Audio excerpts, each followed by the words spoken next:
नमस्कार दोस्तों, कैसे हैं आप सब।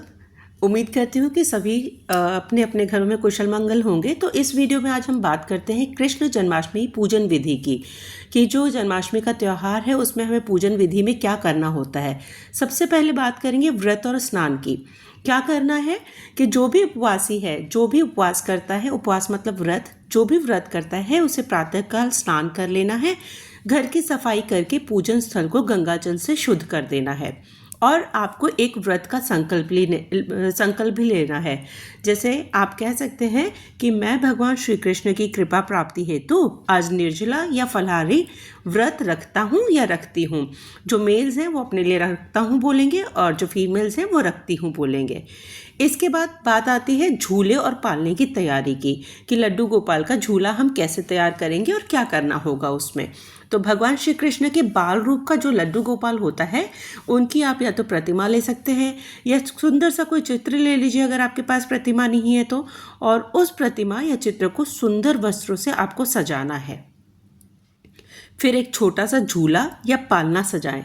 बाज़ारों में बहुत आराम से जन्माष्टमी के समय में बहुत इजीली मिल जाते हैं। बहुत ही इजीली बाज़ारों में आपको झूले मिल जाएंगे, ठीक है।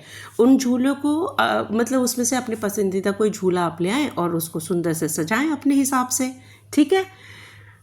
झूला सजाने के बाद उसमें आपको अपने लड्डू गोपाल जी को बिठाना भी है।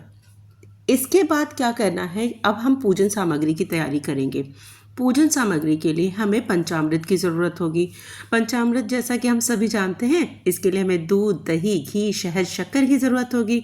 तो पंचामृत तैयार कर लें। तुलसी पत्ते कुछ रख लीजिए, माखन, मिश्री, धूप, दीप, कपूर, फूल, चंदन, अक्षत, रोली, पान, सुपारी, लौंग, फल और मिठाई की भी ज़रूरत होगी। अक्षत हम बोलते हैं साबुत चावल को, ठीक है। ध्यान रखिएगा कि आपका उसमें चावल का टुकड़ा ना हो कोई भी, ठीक है। और एक दिया ले लीजिए, घी भी चाहिए हमें दीपक जलाने के लिए, ठीक है। ये सारी तैयारियां करने के बाद अब बात आती है पूजन विधि की। पूजन विधि में कलश स्थापना बहुत ज़रूरी है। तो कलश स्थापना के लिए क्या करना है, हमें सबसे पहले पीला वस्त्र चाहिए। तो पीला वस्त्र या तो आप बाज़ार से ले आइए, या आपके घर में कोई भी अगर नया साफ़ सुथरा पीला कपड़ा पड़ा है आप उसको भी यूज़ कर सकते हैं। उस पीले वस्त्र को बिछाना है हमें पटले पर, और उस पर कलश रखना है। कलश में जल चाहिए, जल डालें कलश के अंदर, आम के पत्ते और नारियल रखें। और उसी कलश के पास आप कृष्ण जी की लड्डू गोपाल वाली मूर्ति रख लीजिए, क्योंकि अब हमें कृष्ण जी का अभिषेक भी करना होगा। कृष्ण जी का अभिषेक करने के लिए क्या करना है, उस तो सबसे पहले जो हमने पंचामृत बनाया हुआ था ना, दूध, दही, घी, शहद, शक्कर का, तो वो पंचामृत लेंगे और कृष्णा जी का अभिषेक करेंगे, मतलब उनका स्नान कराएंगे पंचामृत से। पंचामृत से स्नान कराने के बाद गंगा जल से स्नान कराएंगे और उन्हें अच्छे से पोंछ के साफ सुथरे उनको वस्त्र पहनाएंगे। यहाँ तक की विधि पूरा करने के बाद जब हमने कृष्णा जी की अभिषेक करके उनको साफ सुथरे वस्त्र पहना दिए, तो अब बारी आती है पूजा और अर्पण करने की। पूजा और अर्पण करने में सबसे पहले रोली, चावल, फूल, चंदन, धूप, दीप अर्पित करेंगे उनको, ठीक है। फिर भोग लगाना होगा।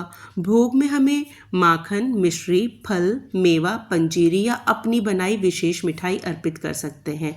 जो भी हम घर में मिठाई बना सकते हैं हम बना सकते हैं।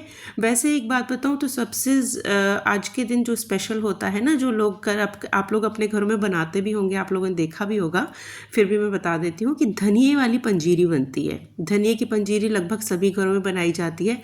अगर आपको आती है तो बहुत अच्छी बात है, नहीं तो ये मार्केट में इजीली अवेलेबल होता है, आप पंजीरी वहाँ से ले लीजिए भोग चढ़ाने के लिए। और सबसे ज़रूरी बात है कि भोग लगाते टाइम हमें तुलसी पत्ता उसमें लगाना बहुत ज़रूरी है, क्योंकि अगर हम तुलसी पत्ते का भोग नहीं चढ़ाते हैं तो ये हमारा भोग अधूरा माना जाता है। भोग लगाने के बाद, पूजा अर्पण करने के बाद कृष्ण जी का मंत्र जाप कर लीजिए। मंत्र जाप मैं एक आपको बता देती हूँ, जैसे ओम कृष्णाय वासुदेवाय हरे परमात्मने प्रणतः क्लेशनाशाय गोविंदाय नमो नमः। आप चाहें तो श्री कृष्णाष्टक का आप चाहें तो श्री कृष्णाष्टक या गीता का पाठ भी कर सकते हैं। यह आपकी श्रद्धा भक्ति पर है कि आप क्या करना चाहते हैं। उसके बाद आप भजन कीर्तन करिए, रात्रि को जागरण करिए। रात के 12 बजे हम कृष्ण जी का जन्मदिन मनाते हैं। तो कृष्णा जी का मध्य रात्रि में जब जन्म होता है उस टाइम आपके घर में अगर घंटी, शंख या जो भी इंस्ट्रूमेंट हैं बजाने वाले, जैसे ढोलक है, मजीरा है, आप वो सब बजाइए। घंटी शंखनाद से कृष्ण जी का जन्मोत्सव मनाइए। उसके बाद भजन कीर्तन भी कर सकते हैं। कृष्णा को झूले में झुलाएं और कह सकते हैं नंद के आनंद भयो जय कन्हैया लाल की, ओम जय जय कन्हैया लाल की। आप चाहे तो यशोमती मैया से बोले नंदलाला भजन गाना सुन सकते हैं, खुद गा सकते हैं, मोबाइल पे चला सकते हैं, म्यूज़िक सिस्टम में चला सकते हैं, या खुद गा लीजिए। इससे अच्छी और कोई बात ही नहीं है। सब कुछ हो जाने के बाद अब तो आप चाहें तो कृष्णा जी का जन्म हो चुका है, तो कुछ लोग क्या करते हैं, रात को ही फलाहार लेकर अपना व्रत खोल देते हैं और कई लोग सुबह व्रत का पारण करते हैं। अष्टमी और रोहिणी नक्षत्र समाप्त होने के बाद लोग व्रत का पारण करते हैं।